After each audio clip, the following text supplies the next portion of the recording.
వచ్చేది ఏమిటిరా? వందల గట్టల జానేడు జాగను సంపాదించుకోరా, ఎకరాలు నీ వెనక రావు కదా.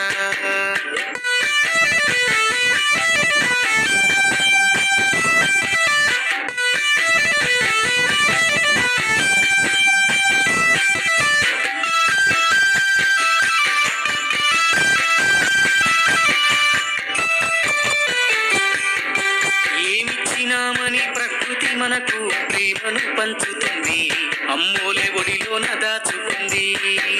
రూపాయి పిల్లను దానం చేయని గుణమెవడు చేసిండురా, అయినోళ్ళ కందకపోయినామురా.